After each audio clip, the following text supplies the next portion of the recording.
कभी कभी जिंदगी हमें ऐसे मोड़ पर लाकर खड़ा कर देती है जहां एक इंसान की आदत पूरे परिवार की तकदीर बन जाती है। ये कहानी है उस हिम्मत की जिसने बिखरते रिश्तों को फिर से जोड़ दिया। मुंबई की शाम थी। बारिश की बूंदें खिड़की से टकरा रही थीं और उस टप टप की आवाज में एक अकेली स्त्री अपने भीतर के तूफान को दबाए बैठी थी। वेदिका, एक स्कूल टीचर, 2 बच्चों की मां और एक शराबी पति की पत्नी। जब उसने शादी की थी तो आंखों में सपने थे और आज उसकी आंखें सूनी थीं और घर की दीवारें खामोश। हर शाम की तरह आज भी उसने थाली लगाई थी, लेकिन खाने से ज्यादा वो उम्मीद परोस रही थी कि शायद आज वो गाली नहीं देगा, शायद आज वो बच्चों को नहीं डांटेगा, शायद आज वो थाली ना फेंके। लेकिन दरवाजा खुला और वही आवाज, तेरा खाना अपनी मां को खिला देना, मुझे भूख नहीं, प्यास है, प्यास शराब की। और उस शराब की बदबू अब सांसों में नहीं, रिश्तों में बस चुकी थी। शराब पीने वाला सिर्फ खुद नहीं टूटता, उसके साथ पूरा परिवार बिखर जाता है। वेदिका की जिंदगी अब एक युद्ध थी, ऐसा युद्ध जिसमें कोई तलवार नहीं थी, लेकिन हर दिन वो भीतर ही भीतर कट रही थी। उसका पति रोहित कभी उसका पहला प्यार था, लेकिन अब वो एक डर था, एक रोज लौटती हुई तबाही। वो गुस्से में दरवाजे पटकता, दीवारों पर घूंसे मारता, बच्चों की कॉपियां फाड़ देता और वेदिका को थप्पड़ नहीं, शब्दों से मारता था। बेटा अयांश 14 साल का था। अब वो न सवाल करता न शिकायत, बस चुप रहता। छोटी बेटी निशा 7 साल की, डर के मारे मां के आंचल से चिपकी रहती। एक रात जब रोहित ने दारू पीकर वेदिका की चूड़ियां तोड़ी तो निशा दौड़ती हुई आई। पापा मत मारो मम्मी को, हम लोग अच्छा बन जाएंगे, हम शोर नहीं करेंगे, बस मम्मी को मत मारो। उस दिन वेदिका की आत्मा चटक गई। वो जो अब तक सब सह रही थी अब नहीं सह सकती थी, क्योंकि अब उसका सहना बच्चों की मासूमियत छीन रहा था। शराब पीने वाला सिर्फ खुद नहीं टूटता, उसके साथ पूरा परिवार बिखर जाता है। अगली सुबह वेदिका ने स्कूल की क्लास में पढ़ाया, लेकिन उसकी आवाज में अब मिठास नहीं थी, वो सिर्फ रोल निभा रही थी। एक बच्ची ने पूछा, मैम क्या आप रोती हैं? और वेदिका मुस्कुरा दी। एक टूटी हुई मुस्कान थी वो। रात को जब वो घर लौटी तो अयांश कमरे में बंद था। दरवाजे के नीचे से उसने बस एक तस्वीर निकाली, एक टूटा हुआ घर और एक कोने में रोती मां। उस रात वेदिका ने अपनी डायरी में लिखा, अब मैं सिर्फ मां नहीं हूं, अब मैं सिर्फ एक ढाल हूं जिसके पीछे 2 मासूम छुपे हैं। अगली रात जब रोहित ने गुस्से में आकर अयांश को थप्पड़ मारा, वेदिका फट पड़ी।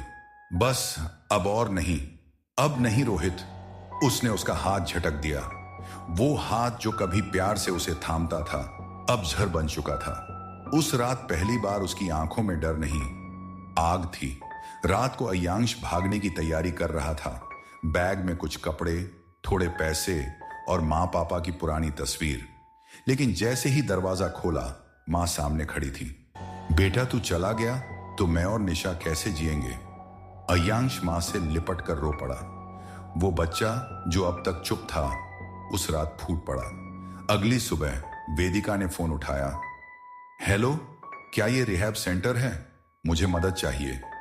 रोहित को रिहैब छोड़ा गया। वहां शराब नहीं थी, बहाने नहीं थे, सिर्फ एक आईना था जिसमें हर दिन वो खुद को देखता और घबरा जाता। उसकी हालत बदतर थी, शरीर कांपता था, रातें जागते कटती थीं। एक दिन उसने दीवार पर लिखा, मैं वही आदमी हूं जिससे अब मेरा बेटा डरता है। वेदिका अब टूटने के बजाय बदलने लगी थी। उसने उसी एनजीओ में काम शुरू किया जहां से मदद ली थी। अब वो औरतें जो चुप थीं वेदिका की आवाज बन रही थी। एक दिन वर्कशॉप में कहा, मैं उस आदमी से प्यार करती थी जो अब शराब का गुलाम था, लेकिन अब मैंने खुद को और अपने बच्चों को चुन लिया है। शराब पीने वाला सिर्फ खुद नहीं टूटता, उसके साथ पूरा परिवार बिखर जाता है। 3 महीने बाद रोहित लौटा। अब वो वही इंसान था, लेकिन उसकी आंखों में पश्चाताप था। उसने दरवाजे पर खड़े होकर कहा, अगर अब भी चिल्लाया तो मेरी बेटी फिर से चुप हो जाएगी और मैं अब उसकी हंसी नहीं खो सकता। धीरे धीरे रिश्तों की मरम्मत शुरू हुई। अयांश अब बात करने लगा। निशा ड्राइंग बनाने लगी जिसमें एक घर था जिसमें सूरज मुस्कुरा रहा था। रोहित अब हर रविवार एनजीओ जाता है। लोगों से कहता है, मैंने अपनी बीवी को जलाया था बिना आग के, लेकिन अब मैं रोज थोड़ा थोड़ा इंसान बनने की कोशिश करता हूं। शराब पीने वाला सिर्फ खुद नहीं टूटता, उसके साथ पूरा परिवार बिखर जाता है। लेकिन अगर वो बदल जाए तो वही परिवार फिर से जुड़ भी सकता है। अब घर में फिर से रोशनी है, थोड़ी धीमी लेकिन सच्ची। वेदिका अब सिर्फ एक टीचर नहीं, प्रेरणा है। अयांश कॉलेज में टॉप कर रहा है। निशा कहानियां लिखती हैं जिनमें पापा हीरो होते हैं।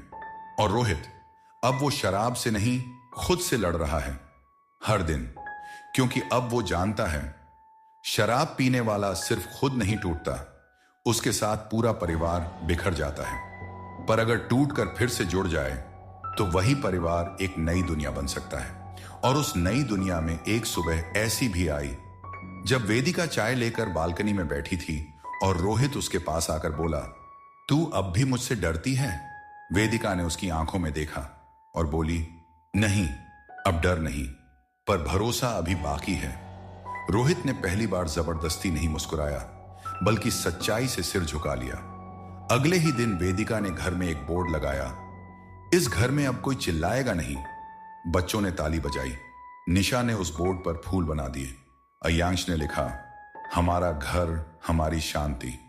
वो घर जो कभी टूटा था अब जुड़ नहीं रहा था, वो खिलने लगा था। शराब पीने वाला सिर्फ खुद नहीं टूटता, उसके साथ पूरा परिवार बिखर जाता है। लेकिन अगर सच में पछतावा हो तो वो परिवार फिर से एक नई उड़ान भर सकता है। कहानी खत्म नहीं हुई थी, अब वो सच में शुरू हुई थी। अब हर सुबह एक नई उम्मीद लेकर आती थी। वेदिका अपनी चाय में अब कड़वाहट नहीं, सुकून ढूंढती थी। निशा अपनी कहानियों में पापा के किरदार को और मजबूत बनाती जा रही थी। अयांश अब खुद को किसी बोझ के नीचे नहीं, बल्कि सपनों के ऊपर महसूस करता था। और रोहित, अब वो रोज अपनी बीती जिंदगी को एक आईने में देखता और हर दिन खुद से वादा करता, मैं फिर कभी वापस नहीं जाऊंगा उस अंधेरे में, क्योंकि वहां सिर्फ दर्द है और यहां फिर से जीने की वजहें हैं। एनजीओ में रोहित अब सिर्फ श्रोता नहीं था, वक्ता भी था। मैं गुनहगार था, हां, लेकिन मैंने अपनी सजा भुगती। अब मेरी कोशिश है कि कोई और उस गलती को न दोहराए। वो कहता, जो शराब पीता है वो सिर्फ नशे में नहीं डूबता, वो अपने घर को भी डुबो देता है। पर अगर सच में बदलना चाहे तो पानी में गिरे हुए को भी फिर से किनारे लाया जा सकता है। शराब पीने वाला सिर्फ खुद नहीं टूटता, उसके साथ पूरा परिवार बिखर जाता है। लेकिन अगर वो टूटने के बाद दोबारा जुड़ जाए तो उसी टूटन से एक नई मजबूती जन्म लेती है।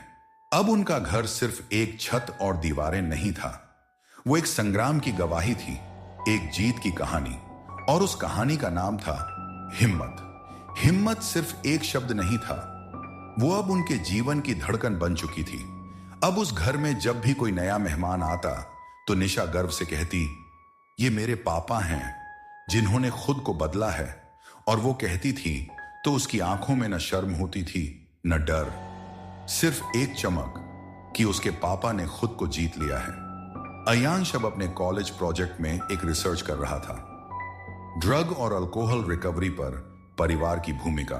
और जब उसने सबके सामने कहा, मेरी मां मेरी हीरो हैं, उन्होंने मेरे पापा को भी बचाया और हमें भी, तो पूरा हॉल तालियों से गूंज उठा। रोहित ने उस दिन पहली बार किसी मंच पर खड़े होकर अपनी कहानी सुनाई। वो कांप रहा था, लेकिन उसकी आवाज में एक दृढ़ता थी। मैंने अपने परिवार को खोया और फिर पाया। अगर आप आज यहां बैठे हैं और सोच रहे हैं कि क्या बदलाव मुमकिन है, तो मैं आपके सामने खड़ा सबूत हूं। हां, दर्द हुआ, हां, शर्म आई, लेकिन सबसे ज्यादा जो चीज मिली वो है माफी। एनजीओ के कोने में बैठी वेदिका मुस्कुरा रही थी।